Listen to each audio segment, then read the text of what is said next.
time, and the craft rolls forward, in the distortion. So that's basically how the thing moves around. So, and this is opposed to our conventional propulsion, whether you're using, a jet, a rocket, a propeller. We always take something and accelerate it out the back using the action-reaction principle and, push forward. And these guys are doing it exactly opposite. They're creating a distortion in front and sucking towards it. When element 115, of course, when you're talking about this stuff, it did not exist. We're still years away from it. But you had told me in that first interview, look, we believe that there was an island of stability somewhere, 115, 116, somewhere in there. And maybe someday we'll be able to make it. It didn't exist then, but they've made it since. Tiny little piece, as you said. When that news comes out, some people said, aha, Bob was right. Others people say, aha, Bob was wrong, because this isn't 115 at all. It doesn't behave anything like what you said. There's not 500 pounds of it, that's for sure. So, There's not 500 pounds of it. I mean, like they had up there. We couldn't make 500 pounds of it. No, obviously not. And, well, look, you're talking about physical quantities and also, atom quantities from fabricating it. But, the island of stability isn't something that we came up with. I mean, that's been theorized since probably the 50s, that it, it just looks like in the, physical makeup or just the geometric stacking, I guess, of protons and neutrons. It's certain combinations, they're stable, and other combinations, they're not. Well, it looked like further up in the periodic chart, boy, if we have ever had anything with 115 protons or something in that range, it looks like that might become stable. And, that was actually in our minds when we were trying to identify it. I said, boy, this thing is off the charts. Are we looking at the island of stability? And I'm beginning to get lost here. Well, I was asking where are we about going with this? the 114 that was synthesized. Oh, yeah, so the 115. Again, I think what did they whack together? Calcium and, I don't know, bismuth or something like that. But they did a unique collision and accelerators, and they made, a few atoms of it, and they went, this is, 115. And it decayed. Now, obviously, this is a stable material, but... a different isotope. Yeah, it's like I said, there's, we have hydrogen that's, 1 on the periodic chart, just like 115 is 115. It has 1 proton, 115 has 115 protons. Well, there's hydrogen, which is protium, which we're all familiar with, hydrogen gas. It's flammable, it's stable, it doesn't, decay. But there's, 2 other isotopes of hydrogen. There's still hydrogen, there's still element 1, and, one we call deuterium, has 2 protons. It's also stable, but it's different, it's heavier. And there's another one called tritium, which is radioactive, and it decays about half-life about 12 and a half years. Again, they're different isotopes, they have different numbers of neutrons, they have the same amount of protons, so it's the same thing. No doubt 115 has, God knows how many isotopes. We know at least 1 is stable. There's probably, several that are unstable, and, again, if they keep playing around with it, and I don't see why they wouldn't, I'm sure they're going to find a stable isotope. And the whole idea of anti-gravity propulsion, we've heard it from scientists. Lazar doesn't know what he's talking about. That's impossible. It violates this, it violates that. And you've heard that. You've dealt with it. I mean, yeah, I was one of the guys that say it violates this and you violates would have said that before, yeah. And you would have said things about UFO people. This can't be. I mean, you were pretty dismissive about right, which is the way I shouldn't be, and I give a lot of people, crap about that too, because, look, if you're going to work in a scientific field, you're going to be a scientist, and, in any capacity, the most important thing is to keep an open mind, because, look, back in time, they said, 30 miles an hour is the fastest a human body can possibly take, and that was written as a scientific fact. I mean, that's what scientists believed then, and they all agreed on it. And, how many other things have we, they said, this is the way it is. You cannot do that. You have to keep an open mind. Look, flying saucers, I used to laugh at John Lear and have a good time of it. I still do, but that's a different story. But, I have to give him credit. He was talking about, they have flying saucers up at the Area 51. Really, John, I just be an adult now. But there's a lot. And as far as the technology, yeah, it violates a lot of what we know, which concerns me because some of the things we know are laws. And the reason we call them laws and not theories is because they've been verified time and time again, with experimental proof. And, that's supposed to be cast in stone. So you don't want to see anything that violates the law. Do you see any aliens up there? I know several of the people who submitted questions wanted to ask about aliens. I mean, you did see the diagram. This came from, now the diagram, you want to call that seeing an alien. The only other time, and I know it's because this one incident I told, that one time I was being led in and dragged my hand across the craft. We went in that door, there's a corridor to the right, and you immediately turn to go to the labs. Well, as you turn to the right, there's a door, and it has a small, window on it that has the little wires running through it. I peeked in there as we turned the corner, and that's when I saw, I've told you this before, there were two guys there and a little tiny thing that they were looking down at, and I just walked by, told to keep my eyes forward, and, I think I told Gene that and a couple other people, and I said, well, you probably saw, well, not that Gene said that, but, well, you probably saw an alien or whatever.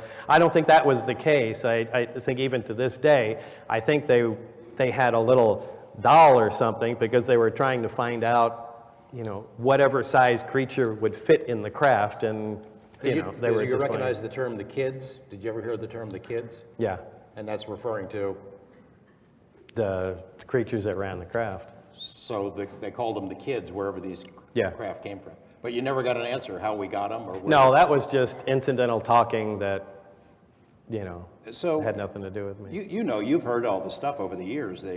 Of those who don't believe your story, they believe you're either making it up or it's disinformation, that you're working for them out there that's spreading the story. So you're making it up? No, sorry. Could you make it up? No, really? No, I'm sorry. That's way too much for me to handle.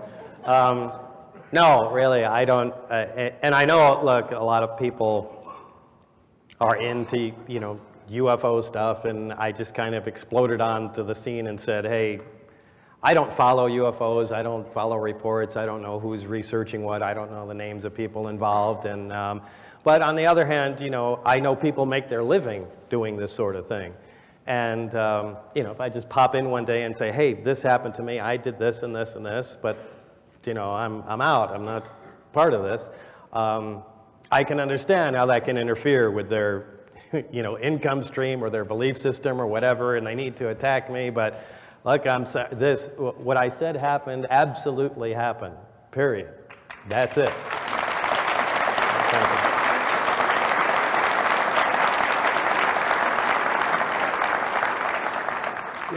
I've been speaking about you for a long time.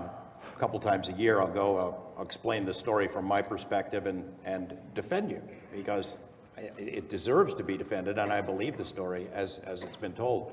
But you go out there and you hear all kinds of crazy theories about what you're doing and who you work for and everything, and there are those who have a lot of trouble with it.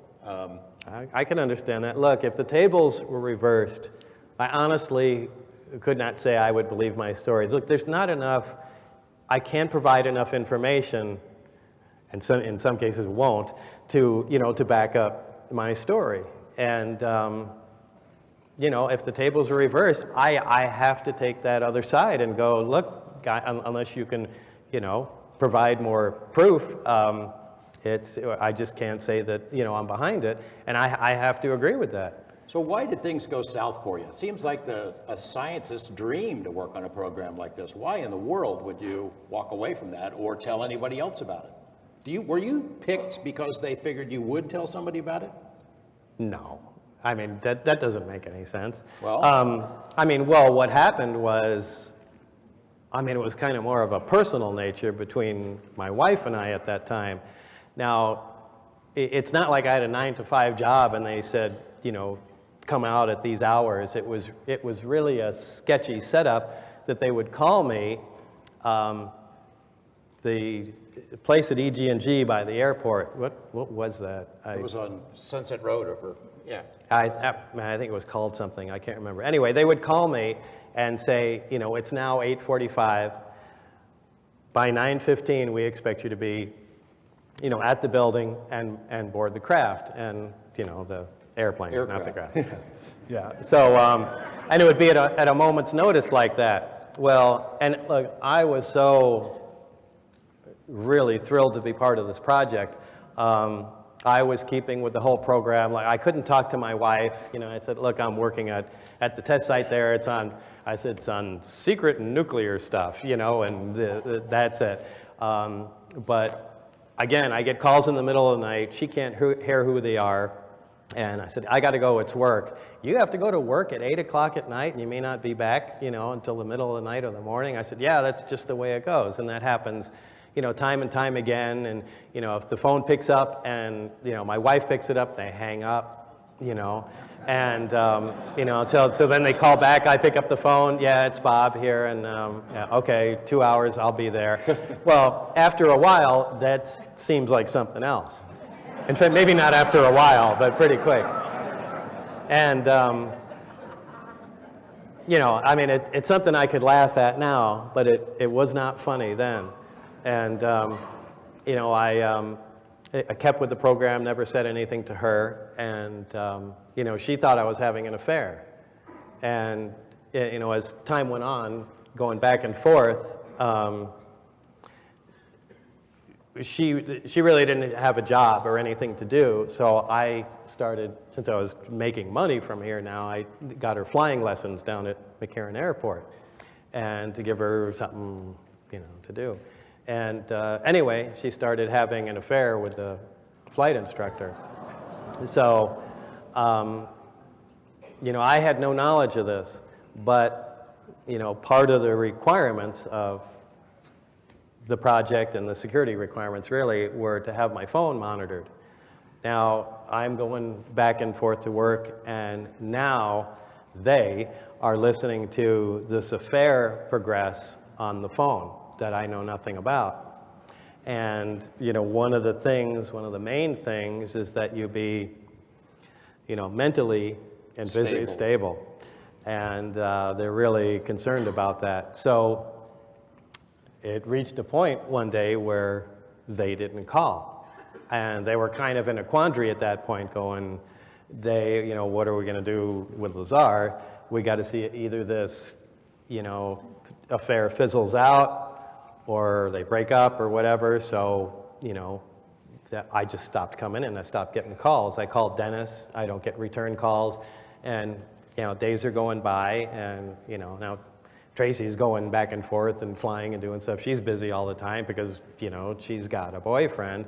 And, you know, I'm beginning to get really concerned. I mean, these guys are so over the top with security, and, you know, we want to know everybody that knows this material. We want to know where they are 24 hours a day, so on and so forth. And so they're not even calling me. What's going on? And so I started getting concerned, and it reached a point where, I don't know where the breaking point was, but I'm pretty sure it was Gene Huff, the first, you know, guy that, you know, I talked to, and said, you know, kind of spilled my guts. Hey, look, this is what I've been doing out there, and, you know, told Tracy too, and hey, let's go see him. Yeah, well, I also had, man, we're skipping over lots of stuff, but I had, there were, you know, charts of the test flight days, and which days that they were going to go over the mountain and do what they call high performance test. So those days, statistically, on that highway they went by, the lowest number of travelers was on a Wednesday night. So Wednesday night, I think 8 o'clock was like the test night. So I knew how long they were going to be in there. I know all that stuff just from memory. So I told these guys, I said, this is going to be an unbelievable story, but this is what I've been doing. You know, I can go out there and show you guys, but I'm starting to get concerned that they don't like me anymore for some reason, and I'm just going to like disappear.